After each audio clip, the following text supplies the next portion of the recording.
Before we begin, I'll ask that people turn their cell phones off, please.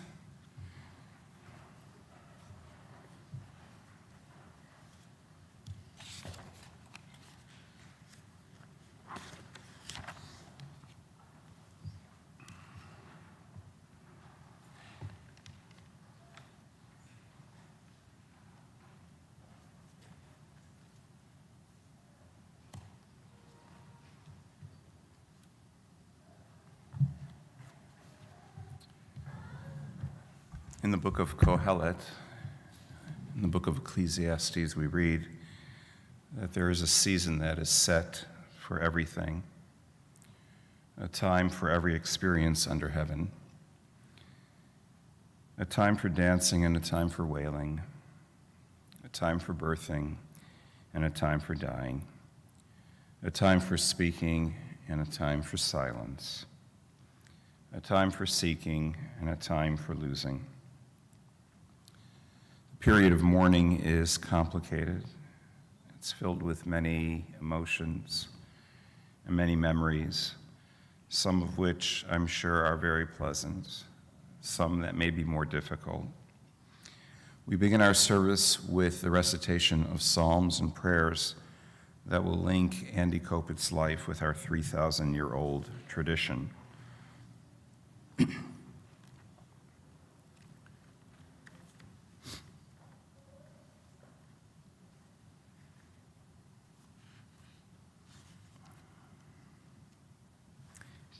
Beginning with the last chapter of Proverbs.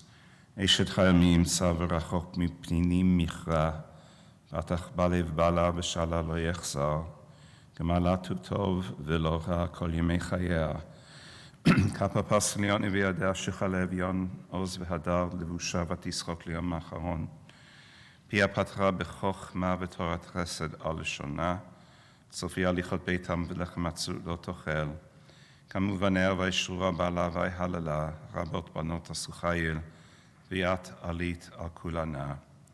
שקר החן והבל היופי, אישה יראת אדוני היא תתהלל, תנולה מפרי ידיה ויהללוה, והשארים מעשיה. What a precious find is a woman of valor. Her worth is far beyond rubies. Her husband puts his confidence in her. She is good to him, never bad, all the days of her life. She opens her hand to the needy and extends her hand to the poor. She is clothed with strength and splendor. She looks to the future cheerfully. She opens her mouth with wisdom. Her tongue is guided by kindness. She oversees the activities of her household and never tastes the bread of idleness. Her children come forward and bless her.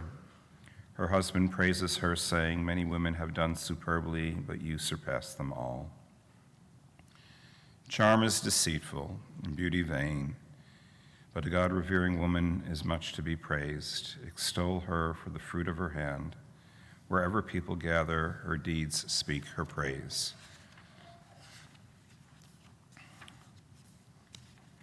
In the 23rd Psalm, we read that the Lord is my shepherd, I shall not want. He makes me lie down in green pastures. He leads me beside the still waters. He restores my soul. He guides me in straight paths for his name's sake. Yea, though I walk through the valley of the shadow of death, I will fear no evil, for thou art with me. Thy rod and thy staff do comfort me. Thou preparest a table before me in the presence of my foes. Thou hast anointed my head with oil, my cup runs over. Surely goodness and mercy shall follow me all the days of my life, and I shall dwell in the house of the Lord forever. In the book of Ben Sira, it states that we're all destined to die, that we share it with all who ever lived, with all who ever will be. Cry for the dead, hide not your grief. Do not restrain your mourning, but remember that continuing sorrow is worse than death. When the dead are at rest, let their memory be a source of peace, and be consoled when the soul departs. Death is better than a life of pain, and eternal rest is better than constant sickness. Let us not seek to understand what is too difficult for us, nor search for what is hidden. nor be preoccupied with what is beyond. For we have been shown more than we can comprehend. As a drop of water in the sea, as a grain of sand on the shore, are our days few in eternity. The good things in life last for a short time, but a good reputation endures forever. Nelson, Allison, Stacy, family, and friends of Andy Kopit. From the beginning of Jewish history, our great teacher, Moshe himself, seems to have been troubled with questions about the meaning of life and the mystery of death, and came to the conclusion, Hanistarot Ladonai, that there are certain mysteries that belong to God that we have no comprehension of. There are limitations to our knowledge. There are things that the human mind cannot comprehend, problems that were not meant to be solved. All that we can do when confronted by such problems is to respond by reciting the traditional words from the book of Job, which we just recited a few minutes ago, Adonai Natan v'Adonai Lakach. The Lord has given and the Lord has taken. And to somehow continue to have faith in the meaning of life. While it is admittedly beyond our limited powers to understand the reason why, we do have the ability to say how a person's life has affected our own. For as Moshe himself assured us, Haniglot lanu ulvanenu, the revealed things do belong to us and to our children, and we can speak about the impressions, the memories that Andy, a loving and devoted wife, mother, grandmother, and dear friend to many, really has left in our midst and in our hearts. Andy was born in Philadelphia, and she died this past week at the age of 68. She was married to Nelson for over 48 years, and as Nelson pointed out, the one hobby that Andy had over the past 20 years was really devoting her time to the synagogue, to Temple Bethel. Indeed, through her work and her friendships, she touched the lives of so many here and beyond. So many conversations over the past 20 years as she served as co-director of the Temple Gift Shop. It takes a particular personality to run that gift shop. Someone who is easy to talk to, with whom you can share what exactly it is that you're looking for and can help you find it, and with whom you can share your stories and your troubles. People did that with Andy because she was easy to talk to. I remember conversations that she had with me about you guys, really, about Allison and Stacy. She was so proud of you both, really, and your families. I remember her telling me about visits to Wisconsin, to Milwaukee, and Door County, to the Dells. I remember the joy in her face and in her voice as she spoke about becoming a grandparent and how important it was to her to have a Jewish baby naming right here in this temple, right in that very room we were just talking about it. Andy was not shy to express her opinion or to ask a question. And she really could press until she got an answer, which she might not have always accepted, but in asking the question and in pressing, she was so right, because Judaism is about asking questions, tough questions that require answers and responses. And to her credit, she did just that. She was very earnest and honest, And that's why she really made such a good member of the board of directors when she served on our board. She was very good at synthesizing situations and seeing it as it is. Andy didn't pull any punches. She saw things as they were and told it like it is, and people often appreciated that about her. She was quite devoted to causes that she believed in. She was a hard worker for sisterhood and helped organize a number of major events. She was a very, very dear and good friend who enjoyed playing mahjong and organizing games, mahjong games, and selling the cards for sisterhood for many years. Andy was an avid knitter, an active member of the Knitter's Edge in Bethlehem. She and Nelson, and this is, some of the things you think of right away when you think of them, really just loved to traveling to Europe and Israel and going on really numerous cruises with their dear friends, Bruce and Enid. I saw Bruce here somewhere before. And most importantly, though, is that Andy had a really big heart. And she was a very giving person who would do anything for a friend, and even people that she really didn't know. For a number of years, Temple Bethel, before COVID, ran a program called Shabbat Angels, a visitation program for those who were homebound. And Andy was a devoted volunteer for that Shabbat Angel program and regularly made deliveries and visited those who were in need. In this hour, we ought to be grateful to God for the years that he granted Andy Kopit. We pray that her soul may enter upon the great highway that leads to our eternal home. May God grant her everlasting rest and peace in another, a better, a finer world, a world less crazy than our own, a world in which all families, your own, the larger family of humanity, will one day be reunited in happiness and peace. And we say amen.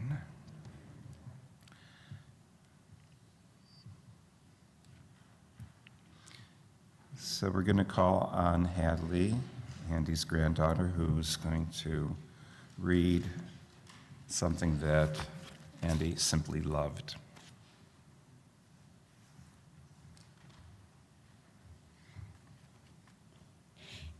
In the garden there is a tree planted by somebody who imagined me. What love, what vision, a marvel as a gift. No fruit could be sweeter than this. I am standing on the shoulders of the one who came before me. As my people went from land to land, something passed from hand to hand. And it isn't just the words and stories of the ancient laws and golden glories. It's the way we study the book we study. It's the way we study the way. I am standing on the shoulders of the ones who came before me. Today my life is full of choice because a young man raised his voice. Because a young woman took a chance, I am freedom's interhands. Years ago they crossed the sea and they made a life that's come to me. I'm standing on the shoulder of the ones who came before me. So in the garden I'll pass the seed, a tree of life for you to read. The fruit will ripen in the sun. The words will sound when I am gone. These are the things I pass along, the fruit, the book, and the song. I'm standing on the shoulders of the ones who came before me.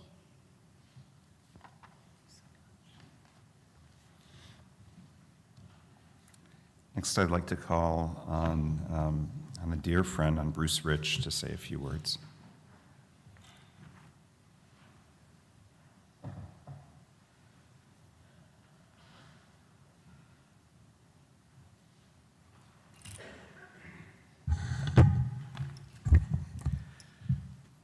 So a couple of days ago, when I first saw Nelson, I said to him, sorry for your loss. And he said, this is a loss for all of us. And he's right. So how do you summarize a friendship that has covered over 36 years and eulogize an individual that has played such an important role in your life? I met Andy in 1987, shortly after moving here. My daughter Jessica reminisced yesterday that she met Andy when, and by the way, that's Andy with a Y, because that was brought to my attention today. She would have brought it to my attention. Anyway, my daughter Jessica reminisced yesterday that she had met Andy when she was 7. She's 43 now. I hope nobody does the math, but I hope that's 36 years. Our children were friends, shared simchas, sorrows, grandchildren, bragging rights, and the list goes on and on. There's a saying that you really learn about people when you travel with them, and as the rabbi said, we traveled. You know, for the most part, I will say we got along. We always got along, that's a fact. And we traveled to Europe, Hawaii, Arizona, Cancun. We sailed together on cruise ships. We toured Israel in a small van, and we shared 2-bedroom condos more than once. I can remember as if it was yesterday, waiting to board a cruise ship and hearing Andy tell Nelson, "Nelson, we're not buying any artwork this time on this trip." Yeah, I wonder how that worked for you. Anyway, Andy was the planner of these trips, and we just sit back and let her do the planning, and she did. But Nelson was the one who picked the restaurants. And you know, it's like walking in a minefield with Andy and especially my wife Enid, with picking a restaurant that, you know, somebody could find 12-page restaurant, you know, a 12-page menu, and you couldn't find something to eat in that. And Andy would order, you know, if you ordered, we went to a 5-star restaurant and she'd order, you know, a hamburger with bread and meat. She made sure she told the waiter, bread and meat. And I one time asked her, I said, you know, I remember your mother was a great cook. How is it that you eat like this, you know? And I never did learn. Maybe I was better that way. You know, when you're really young, you can count your friends by the numbers. You know, how many autographs you have in your high school yearbook, or how many friends, better yet, on Facebook. You know, and when you get older, it's more, you know, you want to know that you can count on your friends. You know, trust, honesty, loyalty. And I never had any doubt that Andy was my friend. She was one of those people you could always count on. She would always be there for you. She would always ask, what can I do for you? And how can I help, even though she might not have been in as good a condition as we were, you know, to do it. But she was always willing to do that. Frankly, I grew up in a house with 2 brothers, never had a sister. And Andy was kind of like my sister. She was always willing to offer her opinion, and I think the rabbi told you that, even if you really didn't ask for it, frankly. You know, and I would often frustrate me because, you know, she was usually right. You know, even though she'd offer it and I'd get really angry, most of the time she was right. Andy was she was very active at Temple Bethel. She ran the gift shop with Jill Steigerwald, and for many years they used to run it like it was on their own business, shopping in New York for merchandise, and then of course she learned to barcode. About 9 years ago, I really, more or less to get her approval, you know, but I told her, they've asked me to be president of this synagogue. And she, you know, she kind of looked me in the eye, and she goes, "You must be crazy." Now, she was right, I was. But I asked her to serve on the board with me. And she did. She served with me for 5 years. 3 years as a board member, and Andy was the first chairman of our personnel committee. That I created the committee and asked her to serve, come back on the board, and she served, wrote our personnel manual, and you know, took care of that. I'm sure, as her family and friends have discovered, Andy was no pushover. She was an active participant in everything that she did. She came on the board because I asked her to, but don't think I got off easy, because I didn't. We had a lot of important issues to cover, and Andy would look at those issues. She did research on them, and she would thoroughly evaluate each issue. And she was not afraid to stand up at the board and give her opinion, and she may have only been the only dissenting vote on the board, but she wasn't afraid to do that, always starting the comment with, "I'm going to apologize in advance." And so she had a lot of guts. To say Andy loved her family would be an underestimate, or an understatement. Yeah, she'd kvetch about this one or that one, but at the end of the day, the most important things to her were Allison and Stacy, Hadley and Raina, Riley and Silas, and they were always front and center in her thoughts. Whenever we traveled, there was always time set aside to get all the kids souvenirs. They were always on her mind. And more than once, we'd be ready to board a flight, and Andy would exclaim, "We never got Charlie anything. We forgot." So the last few years have not been kind to Andy. With COVID interrupting travel, we finally got to take our twice-canceled river cruise up the Danube. There was a lot of walking, and the weather often was pretty hot.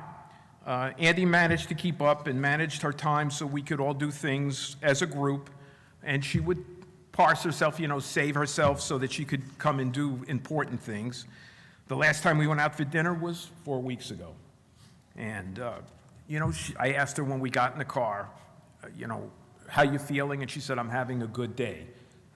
Unfortunately, as the evening went on, it was a struggle for her, and we left the restaurant after we got done eating, and she went home. But no matter how she felt, how she always wanted to take part in what life had to offer.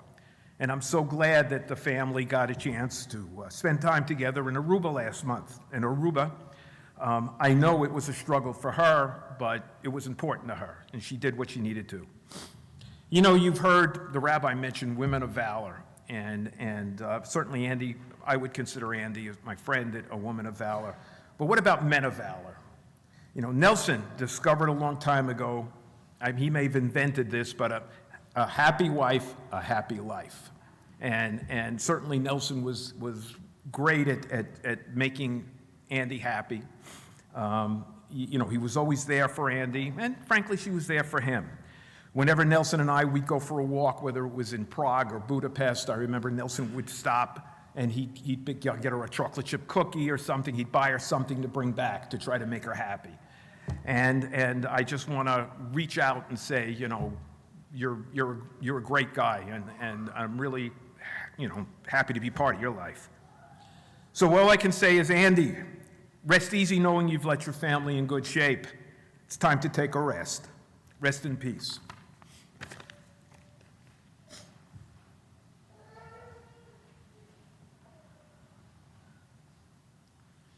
Thank you, Bruce. We'll next hear from a few family members, first from the cousin Kenny.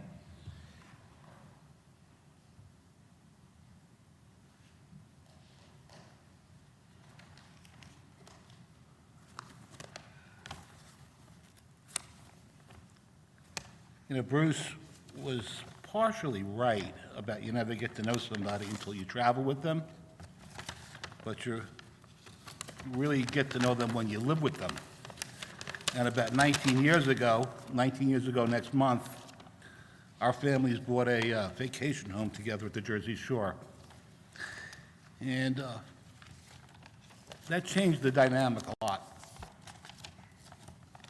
Family or a friend, each relationship special, each relationship different. When family becomes a friend, a truly unique relationship emerges. It was a summer Friday night at the Jersey Shore. Nelson oddly was somewhere else in the country working. Andrew wanted to take a walk, and Marilyn was exhausted, needed a nap. So Andy and I embarked upon a sojourn up the boardwalk. And over the next 2 hours, we had a rambling discussion on varied areas of interest, including family relationships.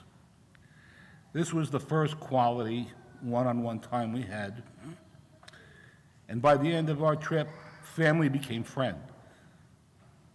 I'm sure everyone here is aware of Andy's exquisite palate, and adventurous streak to try new and strange foods. So it should be no surprise that she would schlep all manner of foods and salads from the local market to the shore. And you have to excuse me because my eyes are tearing up and I can't see.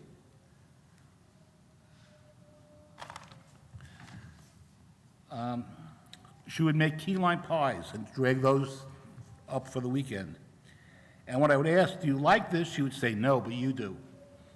And so our relationship continued to grow.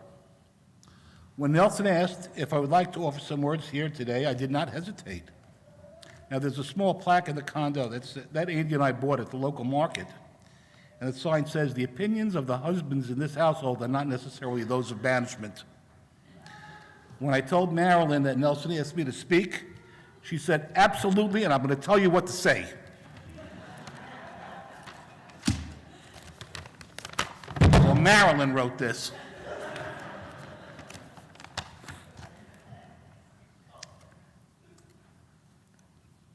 There's so much love and sadness here today as we miss our dear Andy. I was so fortunate to have spent the Saturday before her passing with her together, and we reminisced and laughed the day away. To know Andy is to love her. She had so many characteristics wrapped into one amazing woman. She had a tough exterior and always gave you her direct opinion and advice without any wishy-washy dancing around soft answer. My late mother, Carol, always admired her directness. She said Andy reminded her of past New York City Mayor Koch, as some of you remember. He told it like it is, take it or leave it. As a matter of fact, there's another plaque in the house hanging over the stove saying, dinner is served, take it or leave it. But I always thought Andy's advice was direct, honest, and from the heart. Beneath that hard exterior, there was much too. There was much sensitivity and caring for those she loved. There was always a tear in her eye when saying goodbye to the Milwaukee girls after a visit heading home. Andy's family meant everything to her. Nelson, her kids, and grands were the center of her life.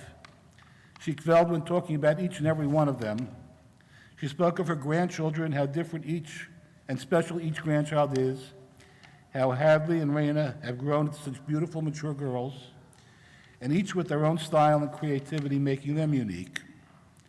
She spoke about Princess Riley, who memorized Frozen, took dance lessons, and loved dinosaurs and narwhals of all things. And the last of the grands came with the arrival of a bit of masculinity to her family and Aunt Silas. When an adorable little guy, a solid little bruiser like Bam Bam. Andy always spoke about her wonderful girls, Allison and Stacy. They both are strong and remarkable women, taking after Andy in many ways. They were so loving and caring throughout her battle with cancer. Andy said they were all warriors, including son-in-law Charlie. Together, her fight became their fight. But most of all, Andy told me how she would never have fought so long and hard without her beloved Nelson. He was a symbol of such love, dedication, and devotion that she never thought existed. We also that love and devotion towards her and his family. He's a copy of his father, my Uncle Rummock. What a warrior Andy is. She spoke of the last family trip together to Aruba this winter. That was such a highlight, she forced herself to be there for final good memories for all. She fought to be there for Maya's bat mitzvah this past January. It was a very momentous occasion for 3 generations, including her family, Toby's family, and my family. All of us to be there together at once for the final family simcha. We were 3 couples in this family. I told Toby in synagogue what a mitzvah Maya's bat mitzvah was and how our parents were all with us looking down upon us to celebrate that day. Andy and Nelson, Toby and Ellie, Ken and I were family together that got married the same year in June, August, and December of 1974. We were Bobby's legacy after the Holocaust. Bobby said, I needed 3 dresses, 3 shoes, and 3 pocketbooks that year. We have shared so much of our lives together, and it's so difficult to accept that one of us is missing from the family circle. We hoped to celebrate our 50th anniversaries together in 2024. Andy spoke of the future, how she wanted to hold on for Hadley's bat mitzvah, and to be here for so many more milestones for our families to share.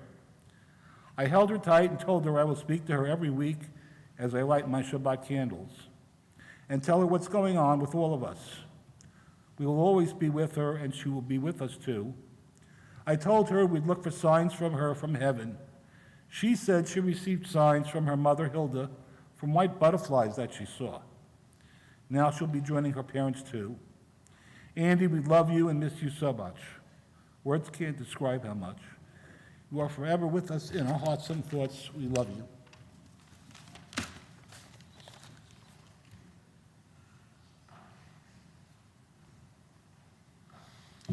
Next, we'll hear from Neil.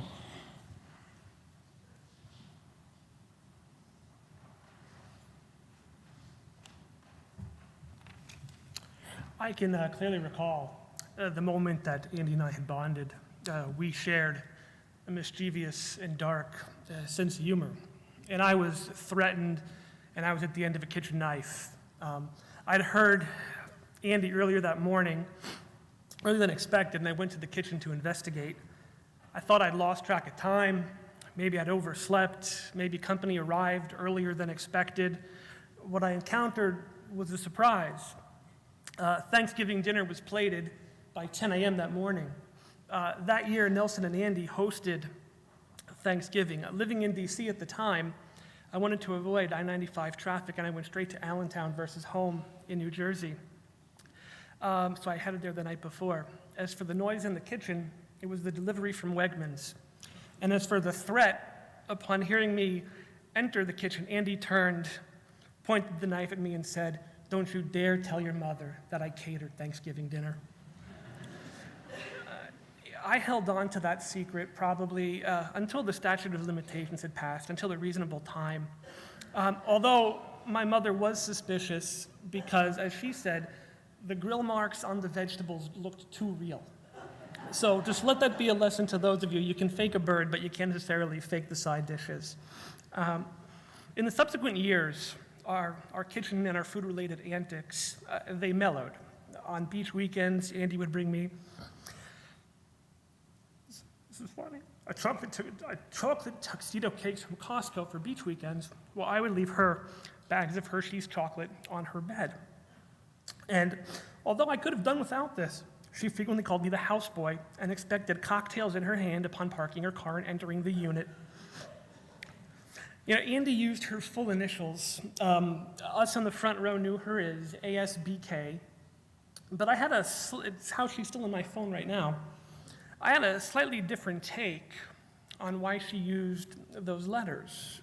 I joked with her, it was to remind us that there was no BS in Andy Kopit, and there wasn't. And I say that with, full love and sincerity. I would dial Andy in the car, on the train home after work. "Andy, how are you doing?" And her response would be, "You know how I am, how are you?" It provided the answer, okay or fine. She would respond and follow up. That's not an answer. What would have made today good? And was quickly followed up with, what could you have done to make that happen? And so if you just take a moment to think about the conversations that we have, with each other, they're mostly surface level deep. And the questions of that nature that are asked tend to be obligatory as opposed to exploratory. But with Andy, they were substantive, and she took interest. Were they the most pleasant conversations or questions to confront? Not necessarily. However, they were the questions you needed to ask yourself, and that was Andy's gift. She didn't raise those issues or questions to provoke. She wanted you to make sure that you achieved your potential. She wanted you to hold yourself accountable, and she wanted to make sure that you always had sight of your happiness. And how special and unique is that? So to those of you sitting in the first couple of pews, and to those of you watching on Zoom, if you start hearing those questions from me, it's my inner Andy coming out to make sure that those questions are continued to be asked, and they will always have the best of intentions. It should be apparent that Andy was authentic. And so, to Hadley and Raina, and Stacy for Riley, and for Silas, and you too, Charlie, I can say with full authenticity, there was not a shared weekend in AC that Grandma didn't have balls of yarn and crochet needles with a blanket or a sweater in the works. There wasn't a day without a FaceTime about what you were doing or what you just done, or ending a day with a story to be read. You were Grandma's best medicine while she was sick, and you were her greatest strength. She lived for you. The summer season is a few weeks away, and the family circus that goes with it. I can always and will always picture Andy wedged into the corner of the couch or in the gray rocker knitting. Andy, you are loved, you will be missed, and you will be remembered.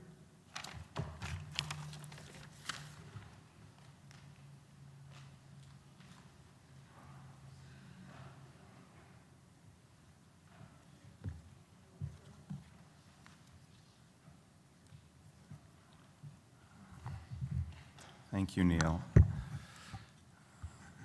Just a reminder that Shiva tonight, tomorrow night, and Tuesday night are at the Cope Home at 7 p.m. Please rise for the memorial prayer.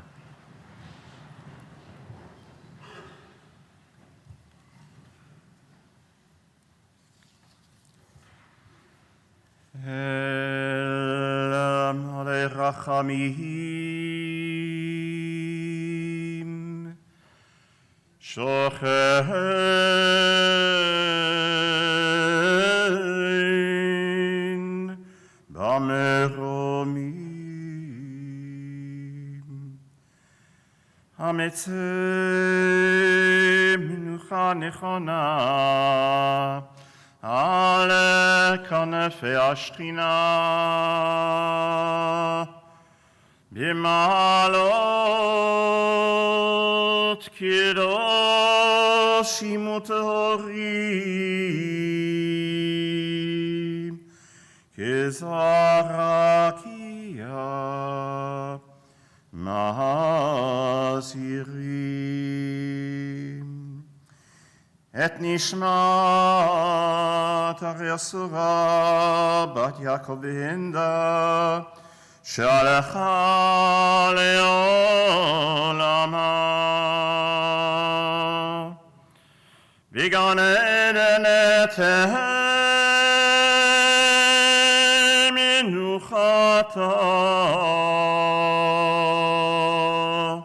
An Balarachamim Astirea B'seter kinafecha leolamim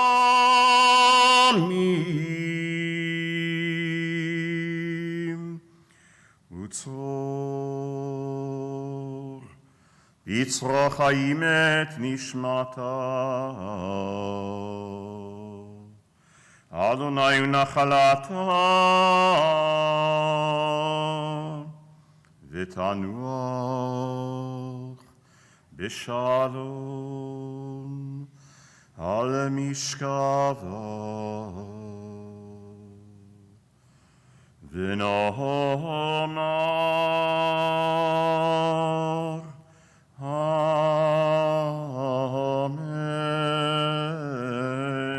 Amen.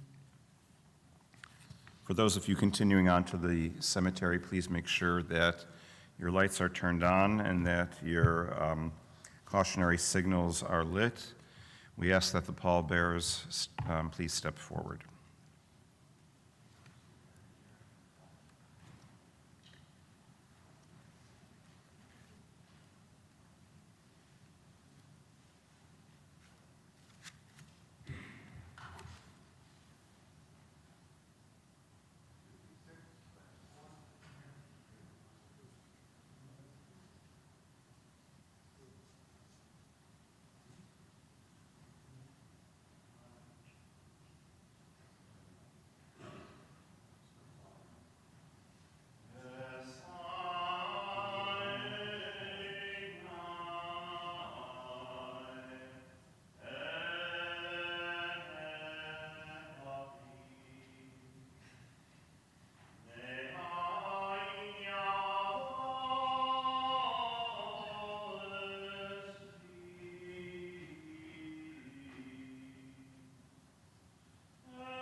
do your talit, have a seat, you do your talit, and then you have a seat, all right?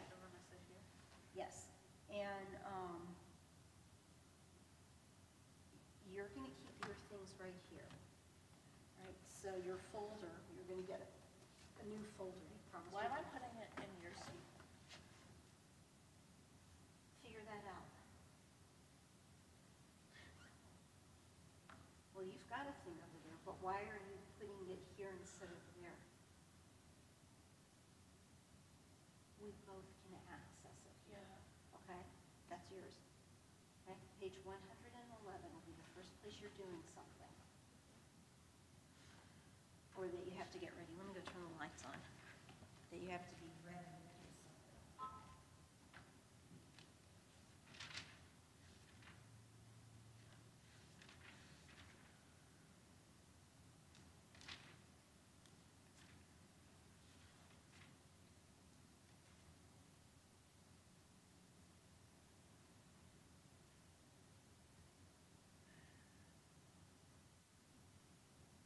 When the rabbi gets to page 111, I'm going to cue you to come up here to the table.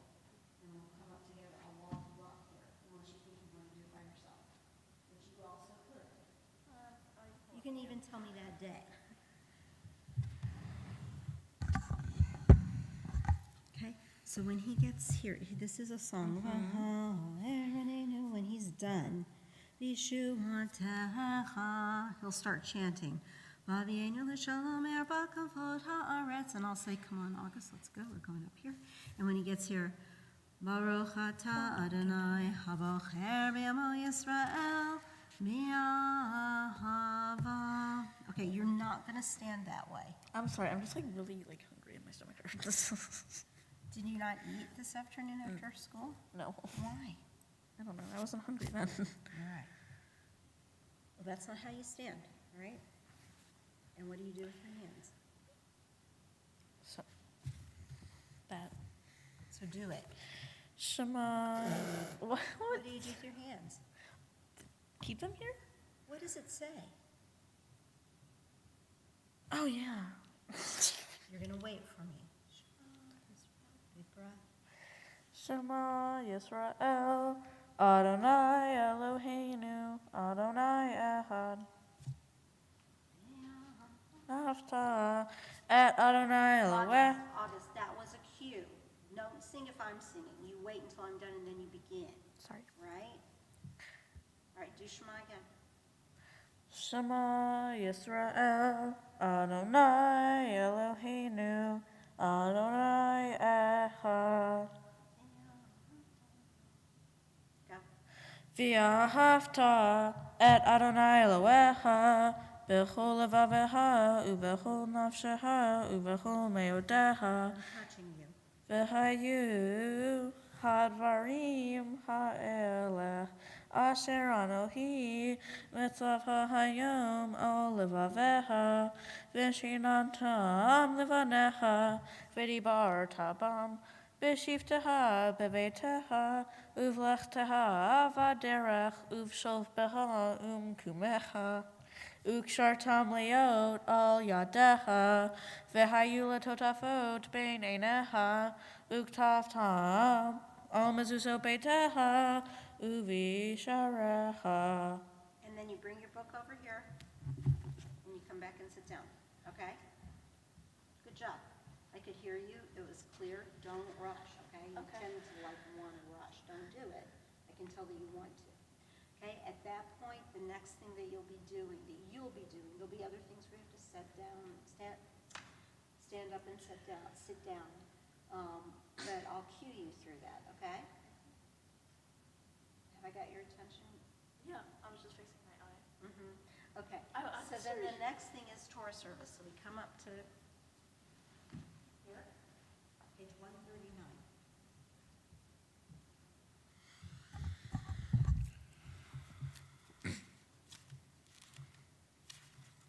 Okay, and I will begin.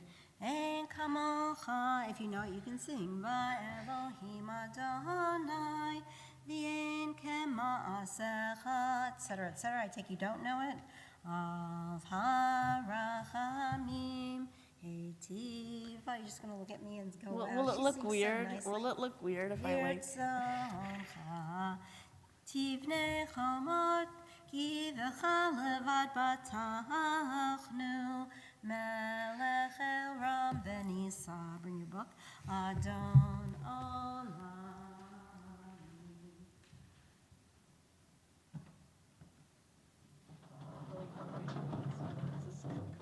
Why in the world didn't you eat before you came? I wasn't hungry. Stand there. You're gonna wait for me. Okay, I'm waiting.